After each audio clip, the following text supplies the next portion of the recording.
السلام علیکم. ہم ڈسکس کرنے جا رہے ہیں میپس فار لاسٹ لورز. یہ ہے بائے ندیم اسلم.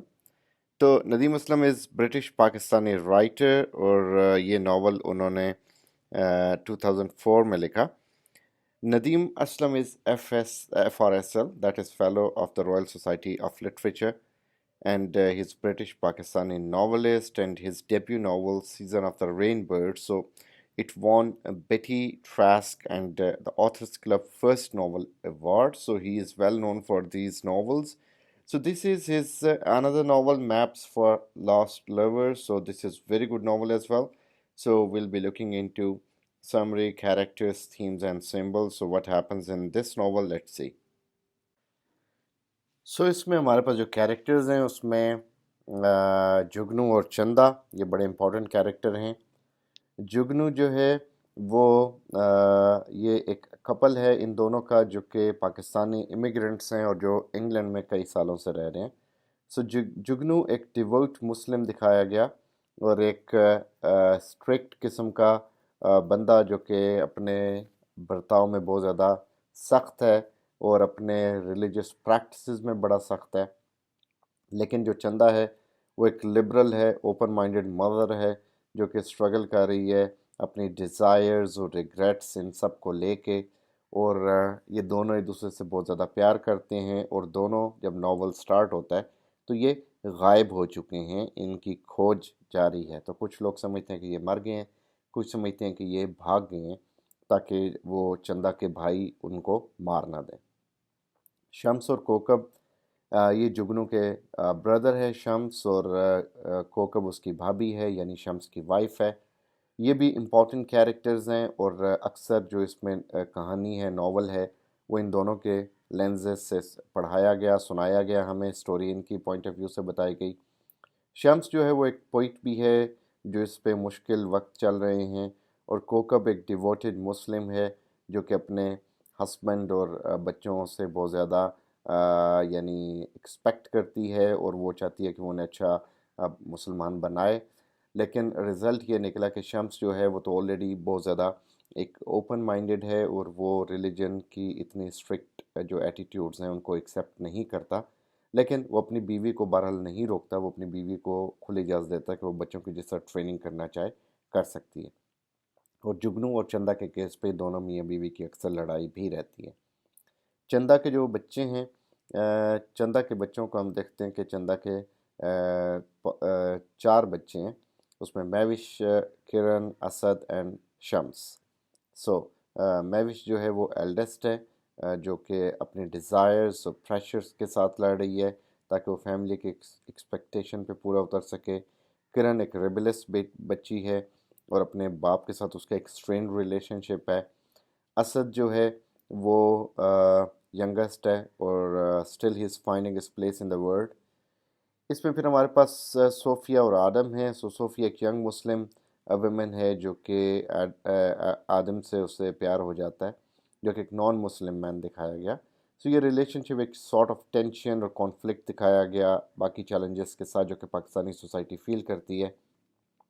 پھر بلال ہے جو شمس کا فرینڈس, اور بلال ایک ینگ مین ہے جو کہ اپنی جگہ کو ڈھونڈ رہا ہے دنیا میں, اور he is friends with Shams, اور he is trying to have relationship like in one of the Chanda's daughters. Chanda کی بیٹیوں سے اسے پیار ہو جاتا ہے. تو یہ بیسیکلی ہمارے پاس کچھ مین کیریکٹرز ہیں جس میں جگنو اور چندہ سب سے زیادہ امپورٹنٹ, اور دکھایا گیا کہ ایک سوسائٹی میں رہ رہے ہیں جہاں پہ یہ کیریکٹرز ایک انہوں نے اپنی ساکھ بھی برقرار رکھنی ہے مسلمان ہونے کی, اور پھر مسلمان ہونا ان کو عزم بھی نہیں ہو رہا کیونکہ کئی چیزوں میں یہ ویسٹرن لاس کو پسند کر رہے ہیں تو وہ ان کی طرح ہونا چاہتے ہیں. They are doing at Rome as Romans do. وہ اپنے کلچر سے بھاگ رہے ہیں. یہی ریزن ہے کہ شمس کے بچوں میں بھی ہم یہ دیکھتے ہیں کہ جتنی ان کی تربیت کی جا رہی ہے اتنا ہی وہ زیادہ خراب ہو رہے ہیں, بلکہ کوئی ایتھیسٹ ہو رہا ہے, کوئی آرٹسٹ بن رہا ہے, کوئی اپنے ہسبینڈ سے لڑکے آ گئی. تو یہ شمس کے بچوں میں یہ والی چیزیں ہمیں نظر آتی ہیں جن کو ہم آگے ڈسکس بھی کریں گے. یہ ناول ہے جو ندیم اسلم نے لکھا, اور اس کا جو سینٹر ہے بیسیکلی وہ ہے یعنی اس کا فوکس ایک مرڈر پہ ہے جو کہ جگنو اور چندہ ایک کپل ہے یا لورز ہیں, یہ ان کا مرڈر ہوا ہے. سو یہ بک ایک کمنٹری بھی کرتی ہے پاکستانی ورکنگ کلاس پہ، اور جو امیگرینٹس کی فارم میں پاکستانی ورکنگ کلاس انگلینڈ میں موجود ہے، اور جو ریلیجیس ٹریڈیشنز ان کی وہاں پہ ہوتی ہیں جن کو وہ تھامے رکھتے ہیں، جن کے اوپر وہ قائم رہتے ہیں. سو یہ ان چیزوں کو فوکس کیا جا رہا ہے یہاں پہ. سو جو اسلم ہے، he is himself a British Pakistani writer, تو انہوں نے چیزوں کو بہت مائنیوٹلی، بڑا کلوزلی دیکھا، آبزرو کیا اور ان چیزوں کو لکھا. سو اس ناول کو تقریباً انہوں نے 11 سال اس ناول کو دیے. ٹھیک ہے، تو 11 سال، اور اس میں سے 6 سال صرف چیپٹر نمبر 1 کو انہوں نے لکھا. سو یہ جو ناول ہے اس میں بہت زیادہ کرٹیسزم بھی ہوا، بہت زیادہ اس کو ایکسیپٹنس بھی ملی. بہت زیادہ لوگ اس سے جو ریلیجیس ٹریڈیشنس تھے اس حوالے سے لوگوں نے اس کو ریمارکیبل بھی کہا، کرٹیسائز بھی کیا. لیکن it was a good novel. اس کی جو کہانی ہے وہ جگنو کے بڑے بھائی شمس اور اس کی وائف کوکب، ان کے ذریعے بتائی جا رہی ہے. ایک طرح سے ان کو نریٹر ہے وہ بنایا گیا، یا ان کے نظریے سے سنایا جا رہا ہے کہ یہ ہوا کیا. سو یہ ایک نارتھ میں، لندن کے نارتھ میں ایک ٹاؤن ہے، وہاں پہ یہ سیٹ ہے ناول، وہاں کی سیٹنگ ہے. اور امیگرینٹس جو ہے وہ اس کو دشت تنہائی یعنی ڈیزرٹ آف لونلینس کہتے ہیں. سو یہاں پہ جب یہ ناول سٹارٹ ہوتا ہے تو جگنو اور چندا وہ ڈسپیئر ہو چکے ہیں. جگنو ایک مڈل ایجڈ نیچرلسٹ ہے جو کہ ریئر بٹرفلائز کو اسٹڈی کرتا ہے، اور چندا جو ہے وہ جگنو سے بہت چھوٹی ہے، اور وہ 2 ہسبینڈس نے آلریڈی اس کو ڈیورس کر دیا ہے، تیسرے نے اس کو چھوڑ دیا ہے. سو کپل جو ہے یہ انہوں نے اسلامک لاز کو بریک کیا کہ وہ بغیر شادی کے ایک دوسرے کے ساتھ رہ رہے ہیں، اور ان کی جو ڈسپیئرنس ہے وہ ادھر وہاں پہ موجود سمال مسلم کمیونٹی کو ایک خیاس میں ڈال دیتی ہے کہ یہ اچانک کیا ہو گیا، یہ کدھر غائب ہو گئے، اور اچانک یہ کس طرح ڈسپیئر ہو سکتے ہیں. پولیس جو ہے وہ سسپیکٹ کرتی ہے اور اریسٹ کرتی ہے چندا کے بردرز کو مرڈر کے لیے، کہ ان کو لگتا ہے کہ شاید یہ عزت کے حوالے سے یا شیم جو فیملی کے اوپر آئی اس افیئر سے، اس حوالے سے یہ اس کو انہوں نے مارا ہوگا. اور دیر آر ایون وٹنسز جو کلیم کرتے ہیں کہ بھائیوں نے ہی اس کو، چندا کو اور جگنو کو مار دیا. however کوئی باڈیز نہیں ملتی وہاں پہ، اور جو کمیونٹی ممبرز ہیں، باقی کمیونٹی ممبرز، وہ ان کو لگتا ہے کہ یہ مرے نہیں ہیں بلکہ یہ کہیں نہ کہیں چھپے ہوئے ہیں، غائب ہوئے ہیں، اور وہ جان بچا رہے ہیں اپنی باقی لوگوں سے جو انہیں ایکسیپٹ نہیں کر پا رہے. اب جو کمیونٹی ہے جب وہ ویٹ کر رہی ہے ٹرائل کا، تو ریڈر کو پتہ چلتا ہے کہ نریٹر کا، کہ نریٹر کون ہے اور اس کا بیک گراؤنڈ کیا ہے. سو شمس جو نریٹر ہے، is a cultured man in his 60s، and اس کے اپنی بیوی کوکب کے ساتھ اکثر کلیشز رہتے ہیں، ہر مرد کے رہتے ہیں اپنی بیگم کے ساتھ، کوئی نئی بات نہیں. سو اس بات پہ بھی کلیش ہوتے ہیں کہ جو اس کا بھائی اور اس کی بھائی کی جو لور ہے وہ جو غائب ہو گئے. سو کوکب بڑی اسٹرکٹ ہے اور وہ اس طرح کے ریلیشن شپس کو کبھی اپروو نہیں کرتی. شمس جو ہے وہ لیس پیشنٹ ہے، بے صبرہ قسم کا ہے، and of the strict religious upbringing but not enough to forbid his wife from raising their own children as Muslim. So he's himself not very much fond of being very strict in the Islamic laws اور follow کرنا ان کو اور follow کروانا. لیکن ٹھیک ہے، اگر اس کی وائف کر رہی ہے فالو اور اپنے بچوں سے کروا رہی ہے تو وہ اس پہ منع نہیں کرتا. وہ خود ایک اچھا انگلش اسپیکر ہے، اور وہ جو اس کی کمیونٹی میں اور جو گیپ ہے گوروں میں، وہ اس گیپ کو بڑا اچھی طرح برج کر لیتا ہے اپنی لینگویج کی خصوصیات کی وجہ سے. اور وہ وہاں کا ایک طرح سے اس ماحول کا عادی ہو چکا ہے جہاں پہ وہ رہ رہا ہے.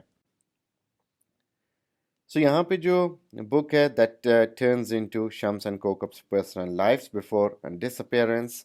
سو یہاں پہ ڈیٹیل بتائی جا رہی ہے شمس کے افیئر کی، اور اس کے 3 سال جو اس کی سپریشن رہی اپنی وائف سے، بے شک بعد میں وہ اکٹھے ہو گئے. سو ناول میں یہ بھی پتہ لگتا ہے کہ جو اور بھی گروسم ایونٹس ہوئے انہیبیٹنٹس جو باقی رہنے والے تھے دشت تنہائی میں، ان کے ساتھ کیا ہوا. So one family subjects their daughter to an exorcism that ultimately kills her، کہ ان کو لگتا ہے کہ یہ جادو ٹونا جو ہے اس کے سحر سے کسی جن کی کسی جن بھوت کی طاقت میں آ چکی ہے. تو ایکزورسسٹ کو بلاتے ہیں اپنی طرف سے اور اس عمل میں وہ لڑکی مر جاتی ہے. سو ایک مدر ہوتی ہے ایک ینگ برائڈ کی, وہ بتاتی ہے اپنے سن ان لا کو to rape her daughter because she has not slept with him for a week, کہ وہ یعنی اس بات پہ کہ وہ اس کے ساتھ سوئی نہیں ایک ہفتہ, تو اسے کہتی ہے کہ تم اس کا ریپ کر دو. So a young girl is prevented from seeking medical care in fear of damaging her purity. So اس کو میڈیکل کیئر نہیں دی گئی کہ اس کو ڈر تھا کہ وہ اپنی پیورٹی کو کھو دے گی, سو اس کو روکا گیا اس عمل میں. So in addition rapes, honour killings اور illegal like courts, so all make appearance in this thing that we are reading. So یہاں پہ اس پورے علاقے میں, یعنی جس کو دشت تنہائی کا نام دیا گیا, وہاں ایسے ایسے گھنونے سارے کام ہو چکے ہیں. سو یہ ایونٹس جو ہیں وہ چونکہ شمس کی آنکھ سے دکھائے جا رہے ہیں, شمس کے لینس سے دکھائے جا رہے ہیں. سو یہاں پہ ہمیں اینگر اور ڈسٹین ملتی ہے اکثر ایک کلچر کے لیے کہ like he believes is holding on to superstition, کہ اس کو لگتا ہے کہ سپرسٹیشیس لوگ ہیں, کیونکہ شمس تھوڑا سا ہمیں اوپن مائنڈڈ لگتا ہے, تھوڑا سا وہ برٹش اور جو گورے ہیں ان کے قریب قریب لگتا ہے. تو اسے بہت سارے جو ایک جو اسلامک اور جو لوکل جو ورنیکولر جو کلچر ہوتے ہیں ان میں بہت زیادہ اس کو کنزرویٹیونیس کا احساس فیل ہوتا ہے. سو ریڈر اس میں شمس اور کوکب کے بچوں سے ملتے ہیں جو کہ ریفلیکشن ہے ویسٹرن کلچر کی, جو کہ کمیونٹی میں بہت زیادہ تیزی سے جو ہے پنپ رہا تھا. اور وہاں پہ ہم دیکھتے ہیں کہ she has utterly fail to bring up her children properly, کہ کوکب نے بہت کوشش کی لیکن ابھی تک وہ ناکام رہی اپنے بچوں کو صحیح طرح تربیت دینے میں. اینڈ آل وہ جو 3 کڈز ہیں وہ اس کے they have rejected the strict Islamic code. اور ایک جو اس کا بیٹا ہے اجالا, وہ 16 سال کا جب تھا تو وہ گھر چھوڑ دیتا ہے, and he is an out spoken atheist. تو وہ اوپنلی اپنے منہ سے ریلیجس کوڈس کے خلاف ہے اور اپنے آپ کو ایتھیسٹ کہتا ہے. اس کا دوسرا بیٹا جو آرٹسٹ بن چکا ہے, جس کو یہ ڈاکٹر بنانا چاہتے تھے, ماں چاہتی تھی یہ ڈاکٹر بنے. اس کی بیٹی جسے پاکستان بھیجا گیا تھا شادی کر کے, so she left her husband and she wears western clothes and her hair short. تو اس نے اپنے بال چھوٹے کر لیے اور ویسٹرن کلوتھس پہننا شروع کر دیے. سو ناول کے جو کلائمیکسز میں سے ایک کلائمیکس یہ آتا ہے جب کوکب فائٹ کرتی ہے اپنی ڈاٹر سے, اس کے چہرے پہ تھپڑ مارتی ہے, جو کہ وہاں کے ماحول میں الاؤ نہیں ہے. سو اس کا جو فیئر ہے keeping up appearances for the neighbors, so that keeps her from connecting with her children, especially with her daughter, کہ نیبرس کو کیا منہ دکھائے گی اور فیملی میں کیا منہ دکھائے گی, سوسائٹی میں کیا منہ دکھائے گی. اس لیے اس حوالے سے پھر اسے اپنے بچوں سے جگانا پڑتا ہے, خاص طور پہ اپنی بیٹی سے. سو یہ فیملی جو ہے وہ بہرحال یہ ڈنر پہ بیٹھتی ہے اور بعد میں یہ ڈسکس کرتے ہیں جگنو کے مرڈر کو, where each person vocalises his view. اور یہاں پہ ان کے آپس کے تضادات بھی سامنے آتے ہیں, ڈفرینٹ پوائنٹ آف ویوز ہمیں سامنے آتے ہیں. سو میجر تھیمز کے اندر آنر کلنگ ہے, جو کہ وہاں پہ لوگوں کو بھی ڈر ہے آنر کلنگ کے حوالے سے, مر جانے کا. اسٹرکٹ ریلیجیس پریکٹسز ہیں کہ ریلیجن اتنا اسٹرکٹ نہیں ہے لیکن پریکٹسز سے زیادہ اسٹرکٹ بنا دیا گیا اور لوگوں کو ڈسیلوژن کیا گیا. فیملی بانڈنگ کے فیملی ایک دوسرے کے کافی حد تک قریب بھی ہے اور دور بھی ہے. قریب ہے کہ وہ لڑکے بھی اکٹھے بیٹھ کے کھانا کھا رہے ہیں, ڈسکشن کر رہے ہیں, اور دور اس طرح کے ایک گیپ ہے, برج ہے جو کہ وہ فل کرتے ہیں لیکن نہیں ہو رہا. ریپیوٹیشن ہے کہ ان کے لیے ریلیجن سے زیادہ ریپیوٹیشن امپورٹنٹ ہے, کہ لوگ یہ نہ سوچیں ان کے بارے میں کہ انہوں نے اولاد کی کیا تربیت کی, یہ وہی بات کہ لوگ کیا کہیں گے. سو انہیں لوگوں کا ڈر ہے, انہیں ریلیجن کا شاید اتنا احساس نہیں ہے. آئیڈینٹی کے every person is trying to find himself. Bilal اپنے آپ کو ڈھونڈ رہے ہیں, جو اور یہ سارے مل کے چندہ اور جگنو کو ڈھونڈ رہے ہیں. اینڈ آلسو شمس اپنے آپ کو ڈھونڈ رہا ہے, اپنی آزادی کو ڈھونڈ رہا ہے. لو اینڈ لاس ہے کہ sometimes you find love but you are lost, اور لو بھی کئی دفعہ آپ سے کھو جاتا ہے, جو کہ in case of Jugnu and چندہ کہ وہ ایک دوسرے کو پا کے بھی ایک دوسرے کو نہ پا سکے. تو لو اینڈ لاس جو ایک ہر ناول کا ایک گورننگ تھیم ہوتا ہے, چونکہ لو از دا ایسنس آف لائف, تو یہاں بھی وہ تھیم موجود ہے.